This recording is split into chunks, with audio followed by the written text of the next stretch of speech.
Mr. Lutz agreed to speak to us, which you can tell what he can put, and we really appreciate Mr. Lutz, you coming and speaking to us. With such a special speaker, I felt like we needed a special person to introduce him.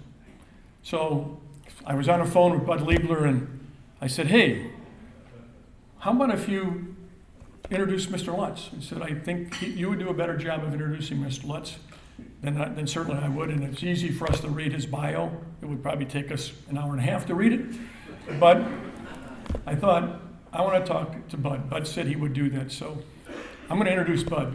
And I said to him this morning, I said, I woke up about 3:30 this morning, said, I haven't written anything down, what I'm going to say about him. So I said, well, you know what? And he said, well, that's normally what you do. Just don't do that. I said, yeah, I know. But I've known Mr. Liebler, I'll call him Mr. Liebler because out of respect, I've known him for a long, long, long time. I go back to probably when I first got to really know him, was when he was the head of public relations. I saw him going back and forth from the 3rd floor up to the 5th floor when I was on the 5th floor working for Mr. Naughton. And he was back and forth to the Mr. Icoca and Mr. Spurlick's office and back and forth. And I talked to him, he said, they won't let me out of PR. Won't let me out of PR. Well, I remember the first story that he had a PR activity, really. He was working for Ford. And somehow there's some story he probably won't tell you, but he lost a car on the beach in Fort Lauderdale at a spring event. Not sure. He tells me it was a little car. I think the story was it was a little big car, but it was a small car. But I owe a lot of my career to Mr. Liebler. He was a mentor of mine and boss, great boss. He was the reason I came out of sales after 13 years, felt I could do a better job in marketing and was able to twist some arms out of the sales division, whatever, and I'm forever thankful that he got me out of the sales division and into marketing, and then 22 more years of that, so I'm forever grateful for what he did. He was my boss on several occasions and great to work for, other than when you wrote speeches for him. I eventually had to stop him from rereading the speeches because he would rewrite them constantly, every time you give it to him. And it got to the point where he'd even rewrite his own rewrites. So, tremendous respect. When he retired from Chrysler, he went from the frying pan to the fire, or maybe the fire to the frying pan, because besides just starting his PR business and doing that, which he and his son are still maintaining, for those you may not know, he also bought the Whitney. So he's into the restaurant business, and he hasn't decided which one is harder, the car business or the restaurant business. So, but I will put a plug in. If you want a good meal at a great place, go to the Whitney. It's a great place to be. So, without further ado, introduce Mr. Bud Liebler.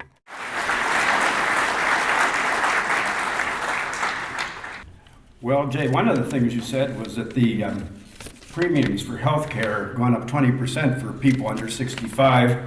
It is the first damn time I've had a reason to feel happy about being this old.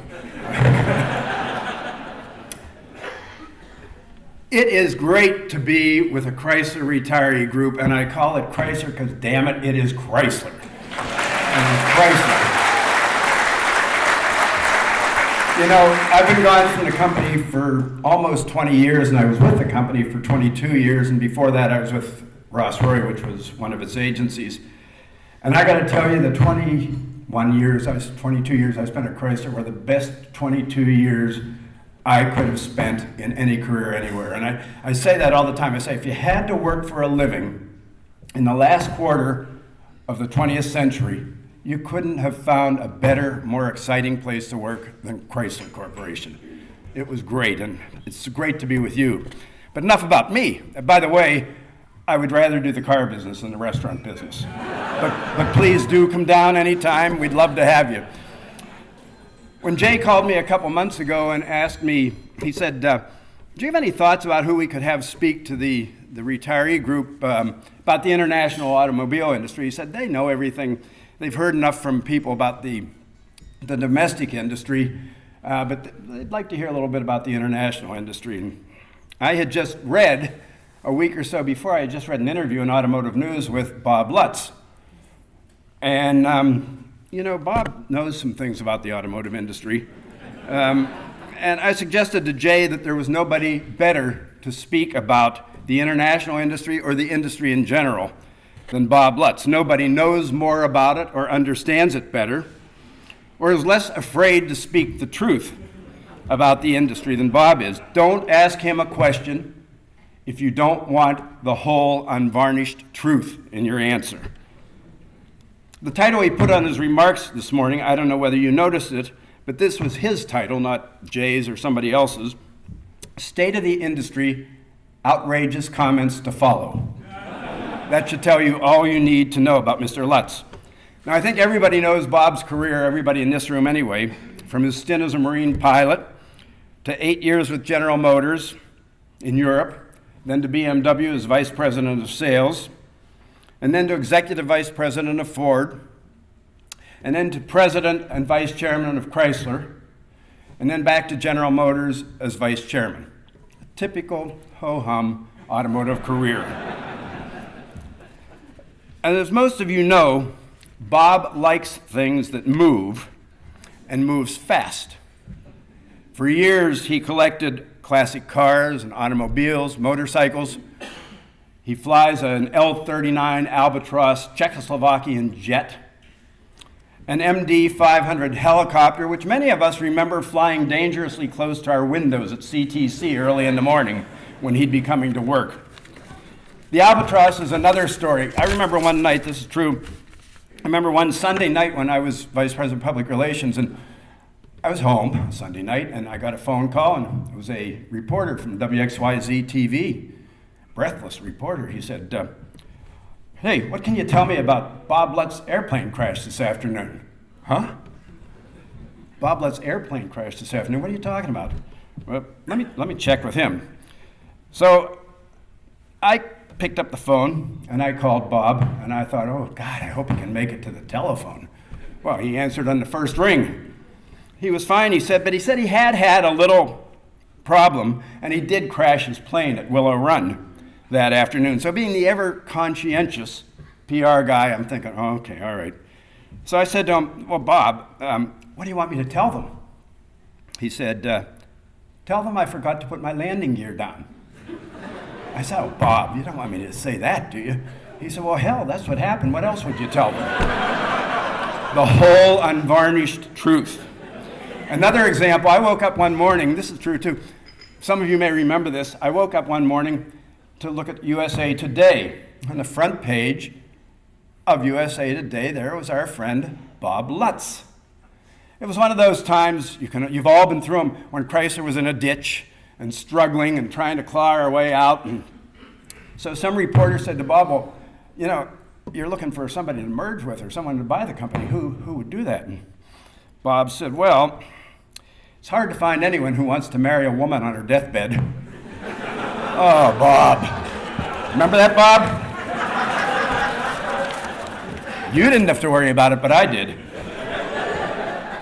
For those of you who were around Chrysler at the time, you may have personally experienced or at least heard about Bob's incredible ability to lead a team and hold them together. There was nothing, and many of you were part of it, I'm sure, there was nothing like Chrysler's product development team in the late 80s and the 90s. There was nothing like that team. And the things that they did and the miracles that they worked under Bob's leadership. And I will tell you, you could get in a meeting with Bob Lutz with 20 people, and he would go around the table and ask everybody for their opinion. I mean, marketing had opinion, engineering had an opinion, maybe human resources had an opinion, but he would ask for all those 20 opinions. And then he would take 2 minutes to coalesce everything that everybody had said in an understandable manner, and then that would lead to a decision. He'd give assignments, and things got done. Things really got done. It was impressive as hell and exciting to be part of it. And his responses to memos from his subordinates, that was all of us, they were legendary. His handwritten side notes and thoughts were often longer, but more cogent, more to the point, and more on point than whatever the hell the original letter was about. And he had a unique and uncanny ability to visualize and create products that people wanted to buy. And he was always several steps ahead of the competition. He's an incredible guy. Now, at 87 years old, he still attends international auto shows. He walks the aisles, he inspects the products, he talks to the management. And then he appears on CNBC or an article on Automotive News or Car and Driver, and he critiques them very honestly. He gives his impressions, his interpretations, and they are never dull. We are fortunate to have him here this morning. I think we're really fortunate to have him here this morning. I'm delighted he has agreed to do it. And we're even more fortunate to have had him as our leader at Chrysler for the 8-10 years, however long it was that he was there. Ladies and gentlemen, fellow Chrysler retirees, my friends, it is an honor for me and a pleasure to introduce the man who was once all of our boss and should have been our king, Robert Anthony Lutz.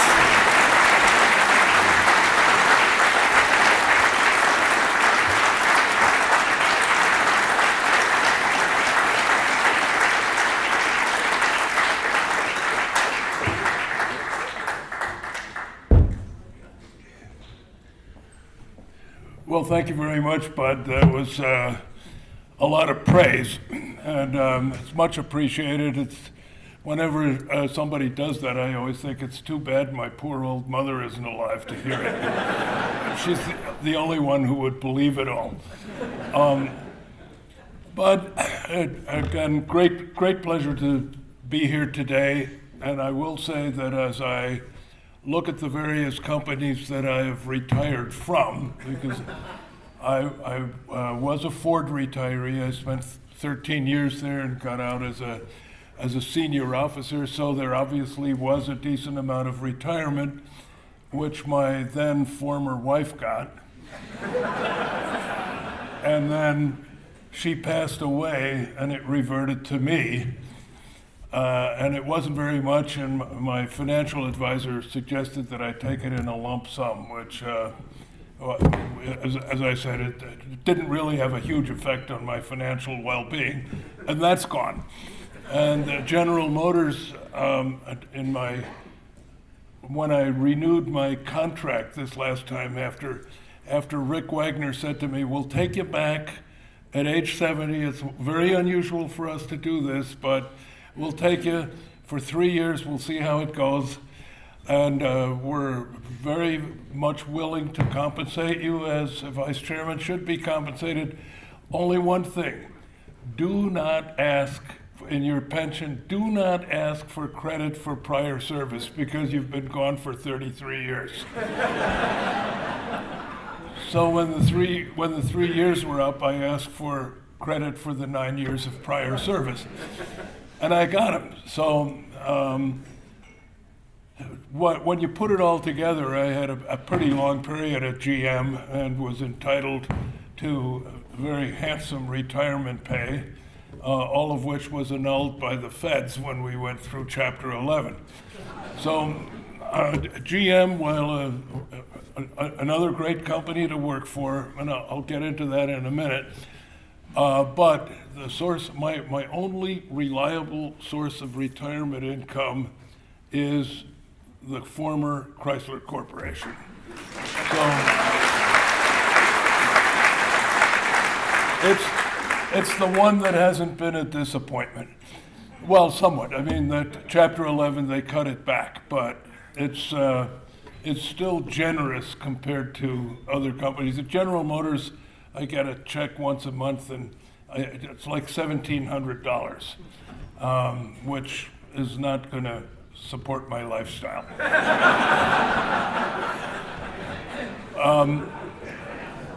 Working for the three, I will tell you, I'll start with the most systematic, the most bureaucratic, the most financially oriented, the tightest run ship, the ones where everything matches up. It doesn't matter which way you run the data, sideways, down the columns, add them up this way, add them up diagonally. It always computes.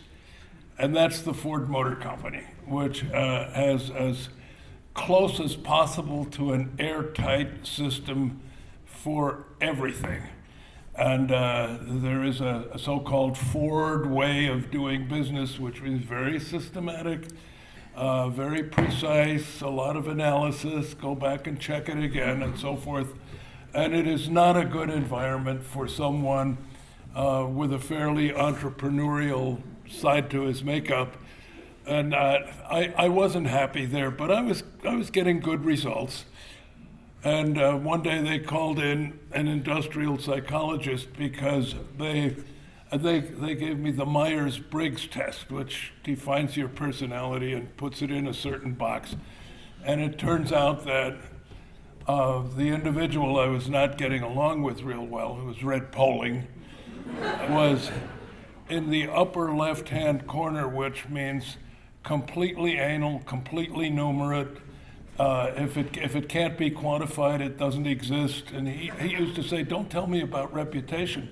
Put reputation in dollars and cents, and then maybe I'll understand it. But otherwise, I don't care about reputation. And I was down in the lower right-hand corner. Basically, and the psychologist said, well, this is a big problem because you understand how his brain works, but he doesn't understand how your brain works. And you are considered a major threat to the Ford Motor Company. And I said, threat, what have I done? Well, it turns out what the problem was is I was getting results, but not the Ford Motor Company way. And he said that everybody is worried because you're getting the results, but you're not getting the Ford way. And I said, well, do I cheat? No, you don't cheat, but they feel that you're operating differently from them. And I said, well, I am. Well, at any rate, that's about the time I decided it was high time for a career change and went to Chrysler in 1986. And Chrysler, I agree with Bud. We were, I sometimes say half jokingly, and at the time, Don Peterson said it officially after I left Ford at a golf game with suppliers. Somebody asked, well, how do you feel about losing Bob Lutz to Chrysler? And Don Peterson carefully teed up his ball and stood up and looked at the guy and said, well, I like to think of it as getting rid of the last of the misfits. Well, it's actually a compliment. If you know the Ford Motor Company and you don't fit in there, that can be a compliment. And if you look at Chrysler, we were a band of misfits. I mean, Iacocca was a Ford firee. Hal Sperlich was a Ford firee.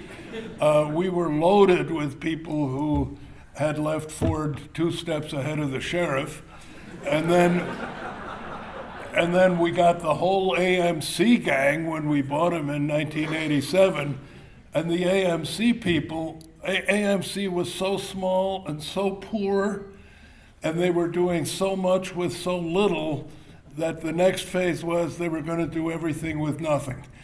And we got people, and we thought we were poor at Chrysler. You know, we thought we didn't have stereo laser lithography machines. A lot of the new technology we just couldn't afford. And the AMC guys, when they came over, they were like the poor cousins from Appalachia. They said, wow, look at this, can't believe it. So they were extremely adept at working in a lean way. And they actually, we at Chrysler thought we were operating in a climate of hardship and deprivation. And the AMC guys thought, oh, we have finally found a wealthy parent. And AMC is where we got Steve Harris, probably one of the all-time greats in the field of communication. We got François Castin, without question, one of the all-time greats in automotive engineering. And we just got a whole bunch of really good unconventional people. And then finally we got some people from General Motors, one of whom had a really high position in the company. And we're glad that he's wealthy and healthy and living in Naples, Florida.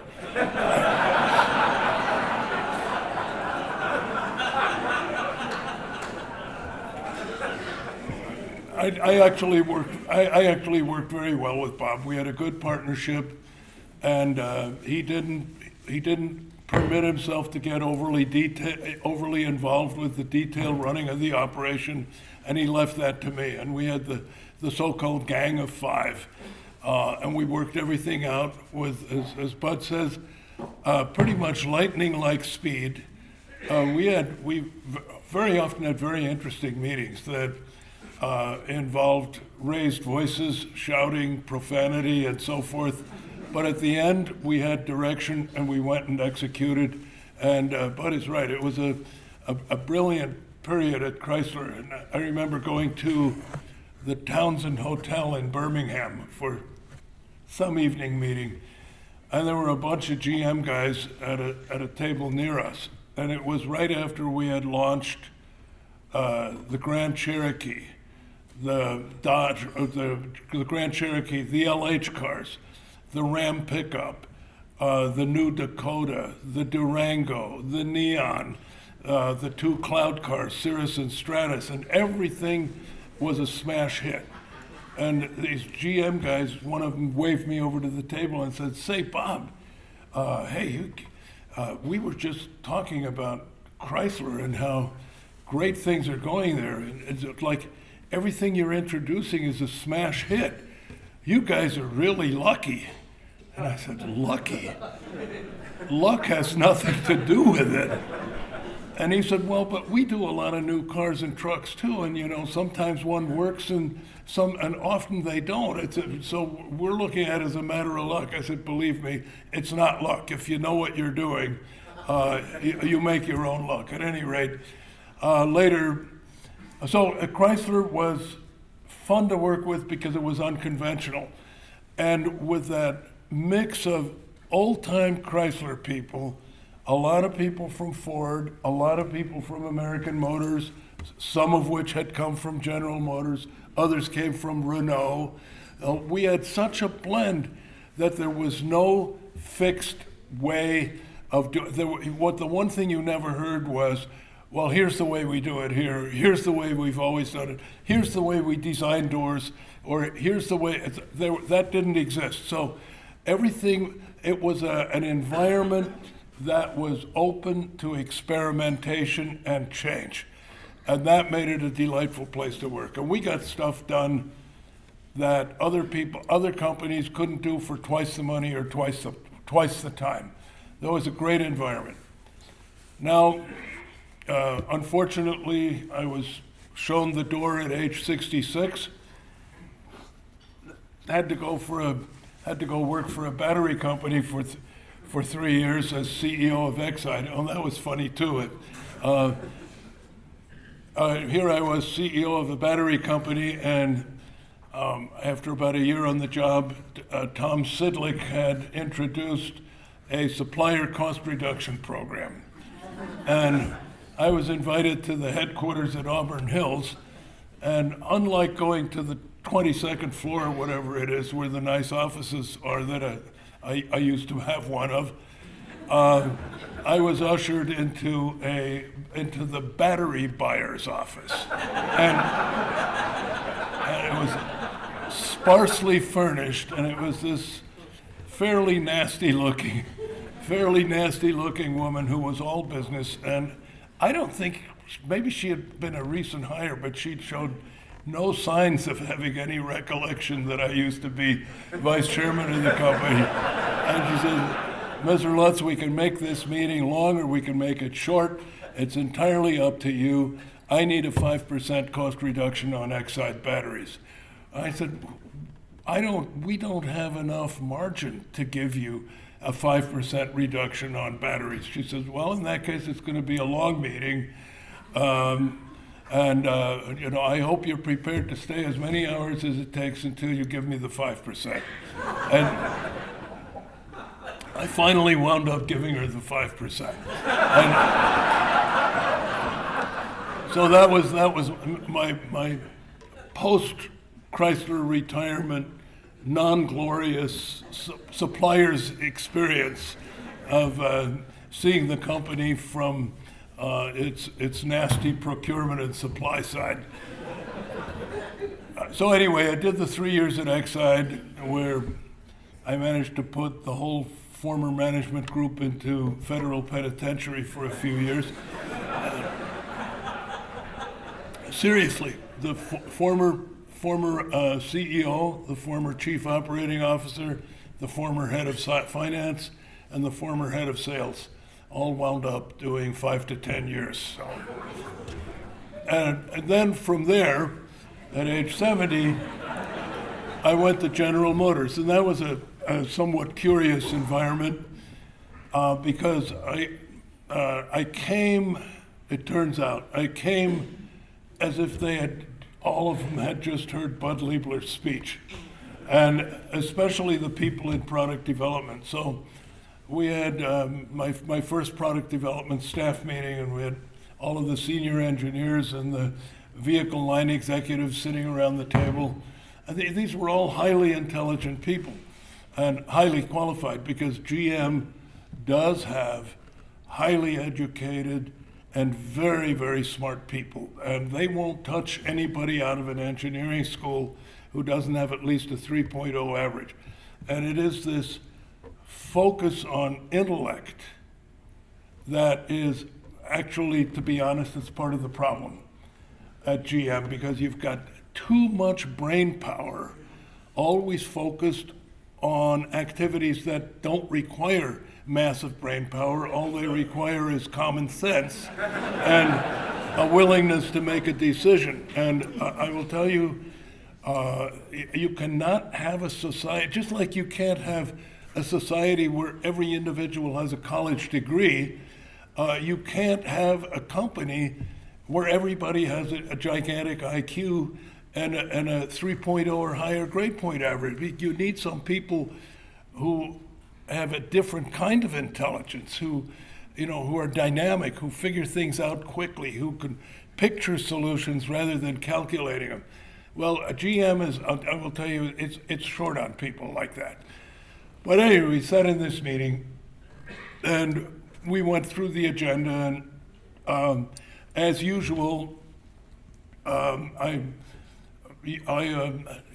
people who have been in meetings with me will remember that I like to teach by telling stories, because I think if you lecture ex cathedra and say, here are the 10 laws and so forth, nobody pays any attention. But if you can illustrate with anecdotes, people get it, and it usually makes them laugh, and then they remember better, and they have a better time learning than if you just cram dry information down their throats. So I was frankly on stage and telling a lot of anecdotes and going through and engaged in some, here's what we did at Chrysler stories, which are always popular at the new company.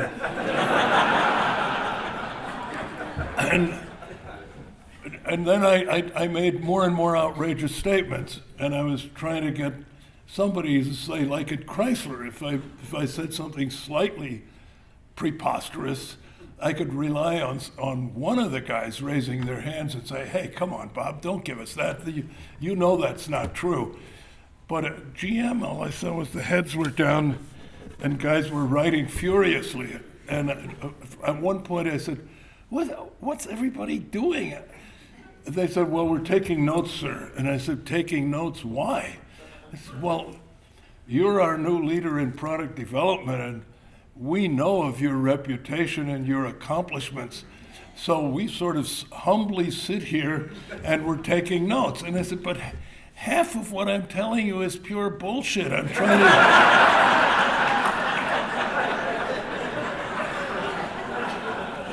trying to get a reaction out of you guys.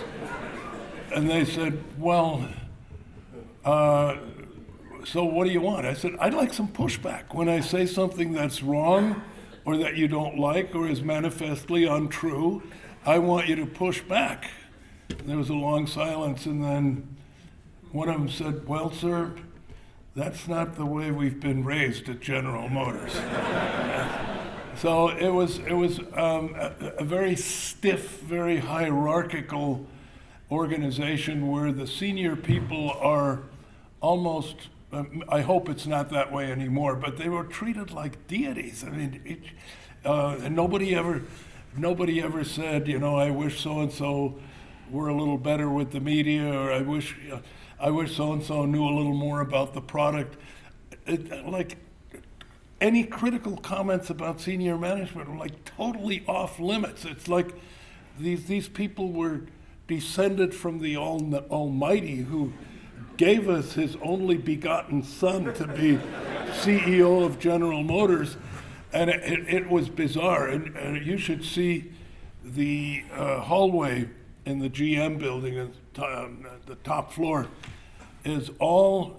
Of course, lately the artists really had to get busy because they had such a rapid cycling of CEOs. But for every former General Motors CEO, there's this huge oil painting mounted on the wall in a dark hall, dimly lit, like it is the the hallway of the gods.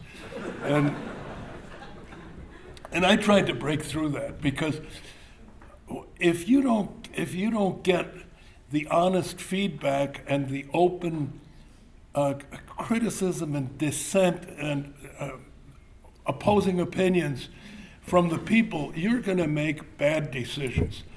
And when I got there, the General Motors product development system was completely broken.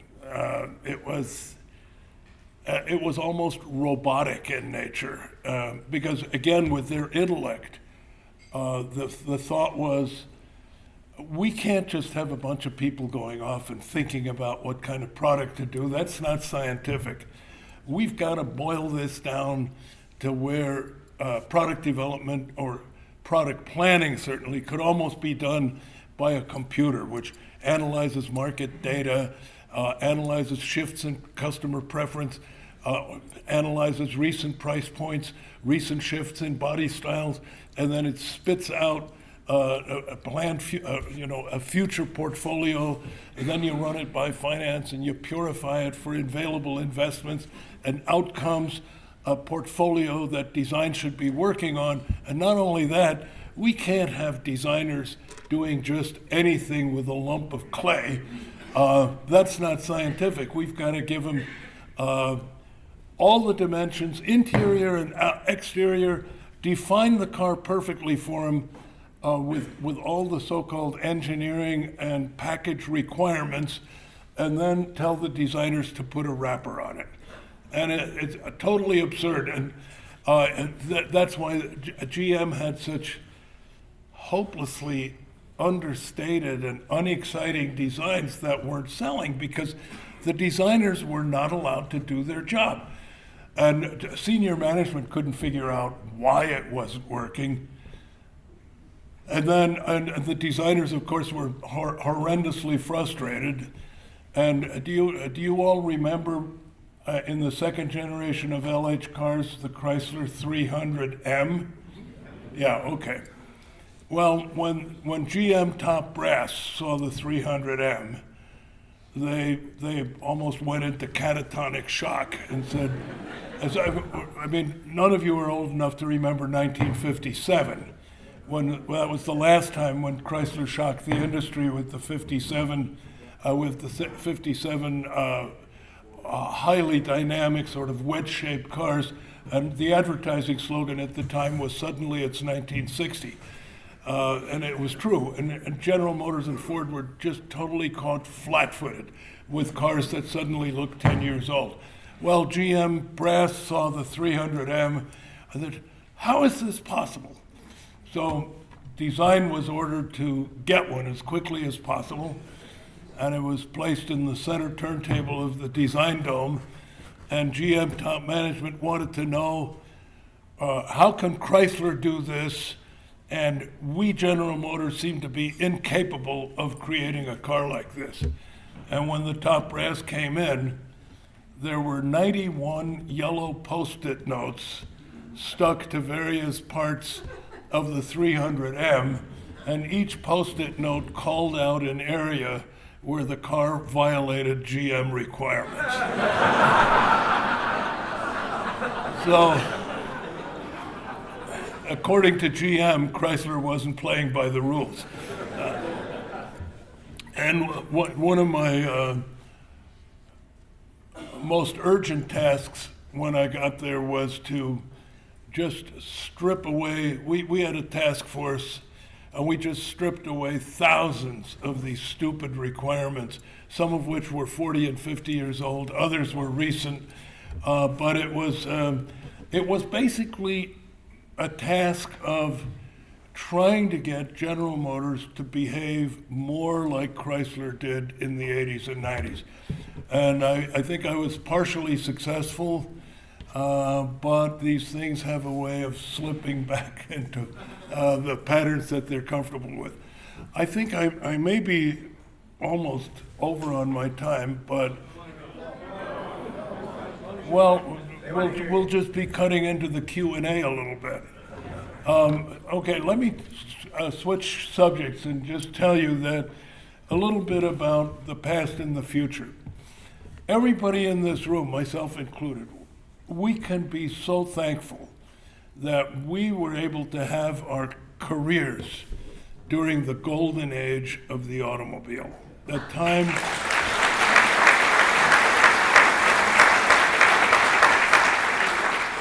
the time of rapid aesthetic and technological development, a time of public excitement with the automobile. Every new model was better, faster, more fuel efficient, and we had the horsepower race, the design race, and everything. And it's an industry that combined really the glamour of Hollywood with big time introductions and everything. More technology than the aerospace industry in terms of electronics and engineering, because an automobile operating under different wind conditions and operating on different surfaces and subject to side loads in corners and having to perform on a variety of different friction surfaces is a far more dynamic engineering task than designing an airplane, which reliably always moves forward through the air. And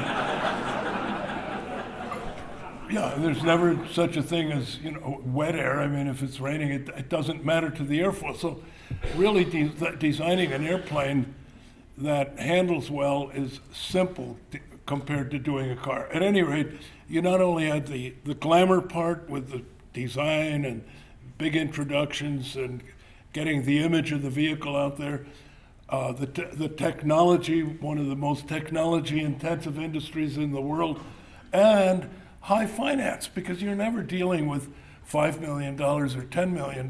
It's each car program is always upwards of 500 million, 600 million, and full-size pickup truck programs usually 1.2 billion. So it's high finance. It keeps the treasurers busy, high technology, and high emotional content. And there's no other business that I can think of in the world. Some of them have two of those components, but not three. It's the only business that had them all three. So it's a great place to work. And we lived through the best of it. And now I'm afraid it's kind of peaked and we're in the process of inevitable decline. And you can argue whether fully autonomous cars are 10 years out, 15 years out, or 30 years out. It doesn't matter. The fact is they're coming and there's no stopping it. Because we can't solve the world's surface transportation problem anymore with the increasing density of population, the increasing density of vehicles. We can't put whole countries under concrete. There's got to be space left over for agriculture, houses, and downtown business districts. And if you listen to the radio in the afternoon, and I happen to listen to WRCJ, which is a classical music station, and from about 4 o'clock on, they give a traffic update about every 15 or 20 minutes. not one day goes by where there isn't a major accident on every one of the big Detroit freeways. And the same is true Chicago, Illinois, New York. It doesn't matter where you go because human drivers are fallible.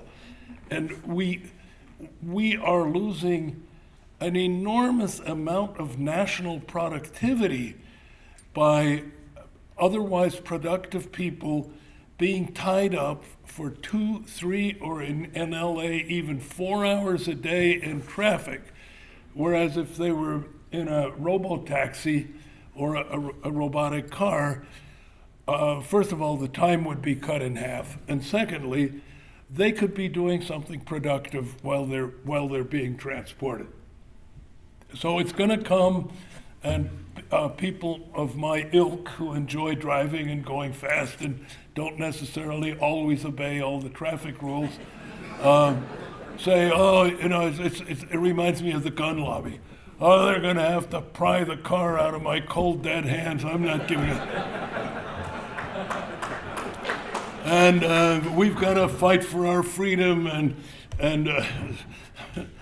I always have to remind them that there is no Second Amendment in the Constitution that guarantees your right to drive. So we may all love to drive, and we're going to hate. I think it'll happen. It'll be a post-mortem experience for me, but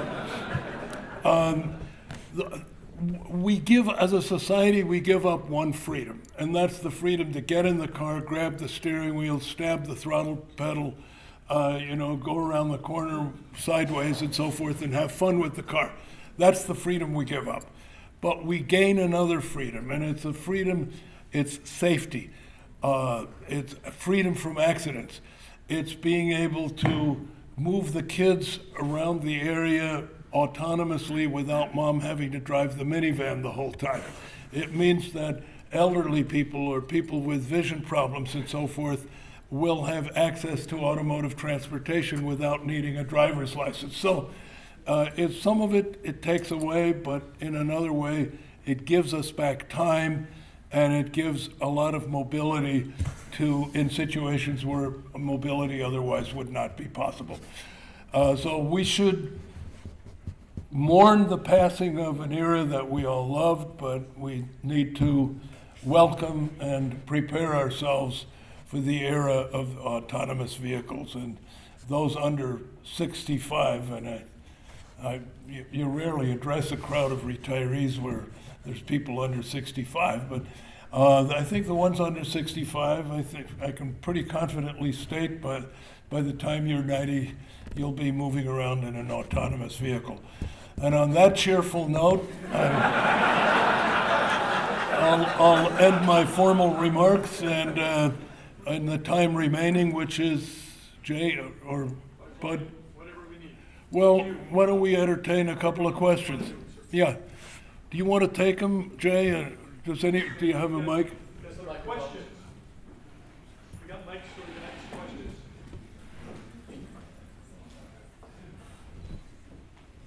Thank you, Bob, for speaking to us today. I got a question that I'm sure your experience would be very valuable. So Well, we've got it on here. Push the button, please. sorry, is that better? Yeah.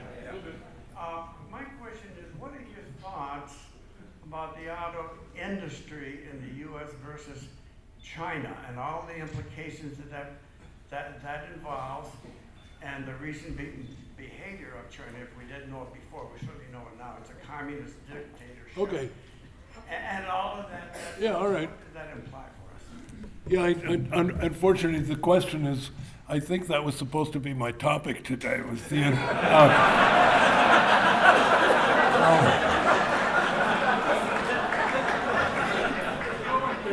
We'll get into it now. I think the U.S. certainly post-08, post-09, after the restructuring of the companies, was in great competitive shape. And as you know, international competitiveness depends not only on your wage rate and the amount of regulations, et cetera, but it also depends very greatly on the value of the dollar versus other countries and if versus other currencies. And if the dollar is very strong, then the imports get an advantage, and if the dollar is weak, then the domestics have the advantage. And that swing, as you recall, Bud, Lee Iacocca, and sometimes I would go too, we'd go to Washington, and we'd argue that because of the way Japan was manipulating the yen, the Japanese producers had like a $4,000 cost advantage over American producers. Well, it doesn't matter how hard you try, you cannot make a $4,000 cost disadvantage go away. Right now, I think China very obviously has a very strong, a growingly strong automotive industry. They are arguably ahead of us in electrification. They're producing over like almost 2 million electric cars a year. That's because it's large pressure from the central government and massive subsidies to buyers of electric cars. And electric vehicles tend to respond very heavily to the amount of subsidies granted.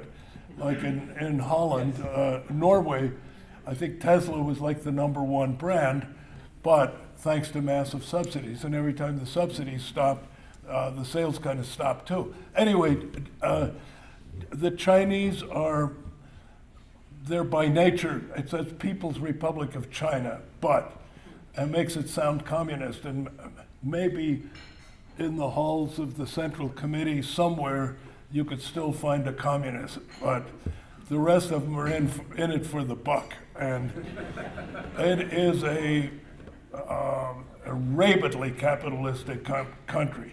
The Chinese are good entrepreneurs. They're smart. They move fast. They have a brilliant education system, and they are a very, very competent people and have been throughout history. They just had that bad period in between when they were run by Mao and the gang. So they're formidable competitors, but here's my belief and my hope. The Chinese industry will be big. Unlike Japan, they permitted American and German and French producers to participate in it.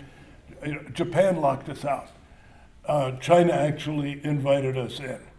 Not allowed to have majority ownership, but they did permit us to have 49.9% joint ventures with Chinese firms. Right now, I think one of the reasons why GM is able to withstand a strike, which in bygone days, they said General Motors would run out of money in a 10-week strike. Well, now, thanks to the money that's being earned in China and the cash flow from China, that's probably more like 20 or 25 weeks. So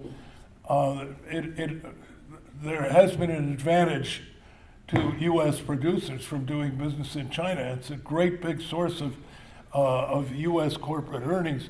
Most of what General Motors got an early start. General Motors went in '92, counter to everything I just said about GM 15 minutes ago. But when it was China, they moved boldly and they moved fast.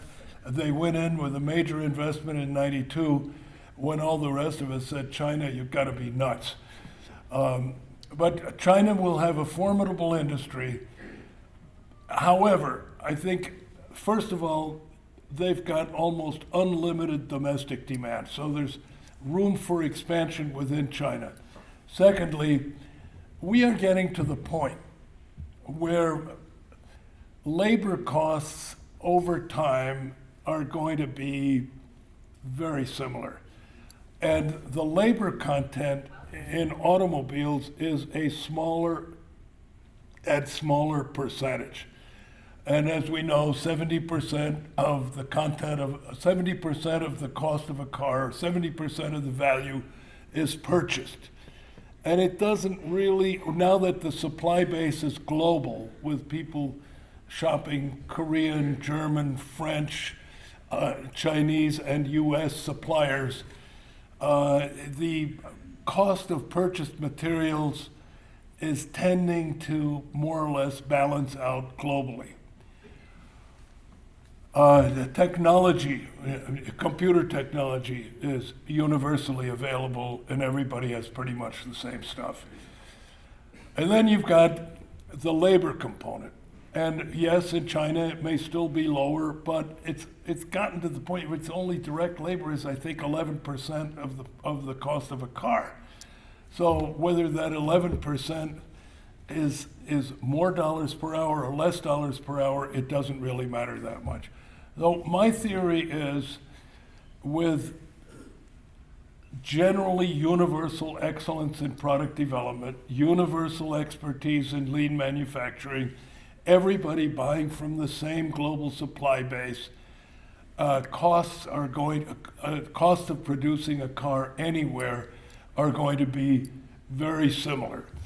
And here's the thing that's going to favor the U.S. producers. First of all,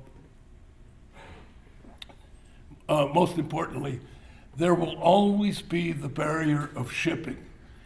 And if the cost of shipping a car across the Pacific is higher than the wage cost differential, then they don't have an advantage. And I think that's the point that we're getting to, is if it costs $1,000 to ship a vehicle from China to the US, that $1,000 will more than compensate for any change in labor costs.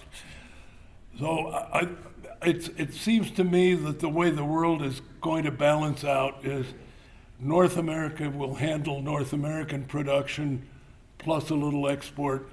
Japan and China will handle Asia, and the Koreans will handle that part of the world plus some export. And the same for Germany for the, let's say, 20 to 25 years remaining in the automobile industry as we know it. The other thing that makes me confident about U.S. producers is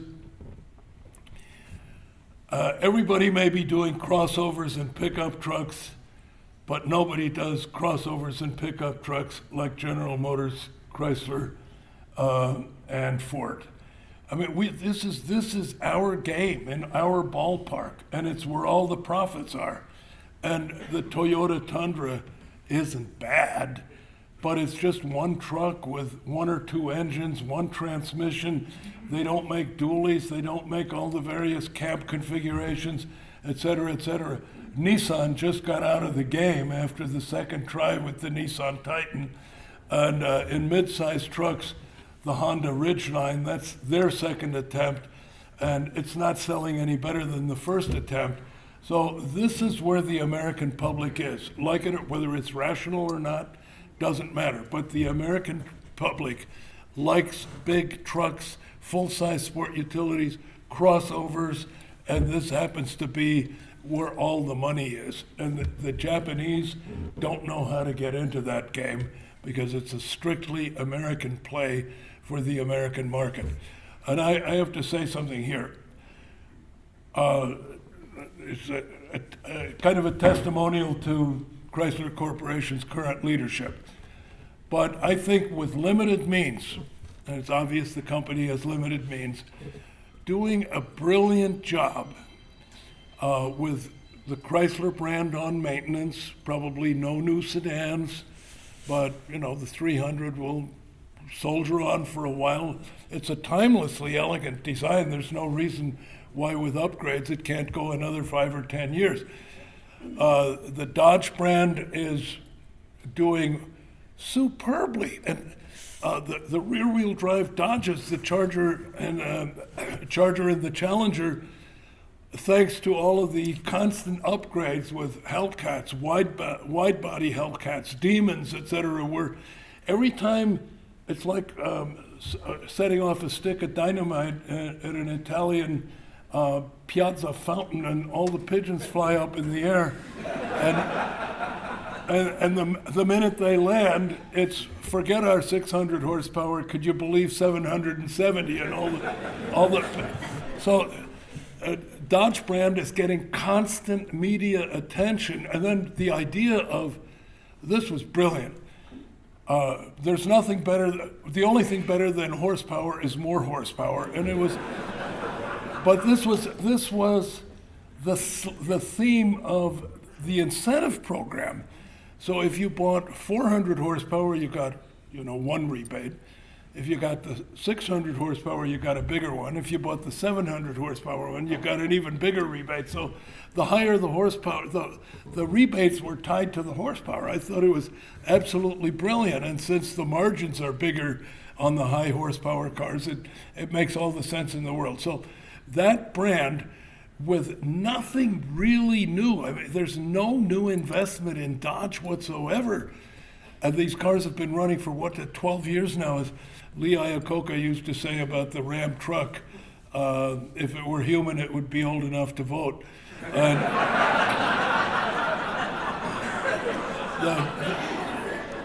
the passenger car lineup is getting that way, but through the marketing and PR activities and skilled product development, they're being kept relevant in the marketplace, which is a very, very hard thing to do. And then I reserve special commendation for the way Ram trucks are being managed.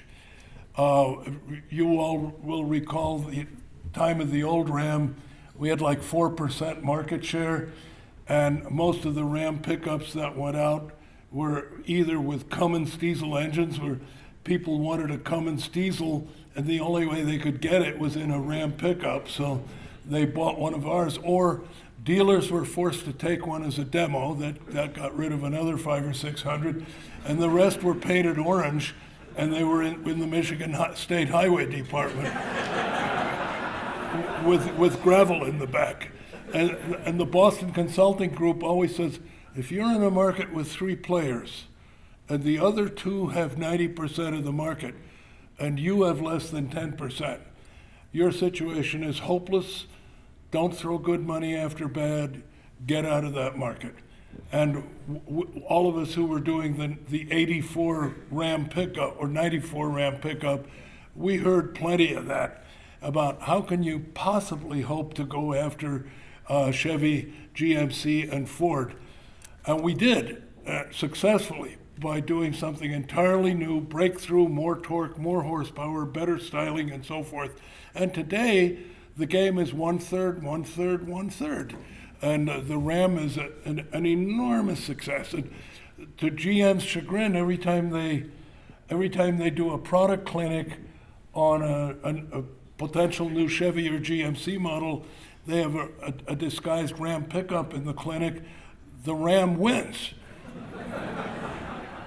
So it's a superb design job. Now, my greatest praise, and I'm going to close on this one, the Jeep brand. I mean, Jeep has gone from, when I was asked what was Lee Iacocca's greatest achievement, was it the Mustang or the minivan? I said, forget that. The greatest achievement by far was the purchase of American Motors and the acquisition of the Jeep brand. And Jeep today,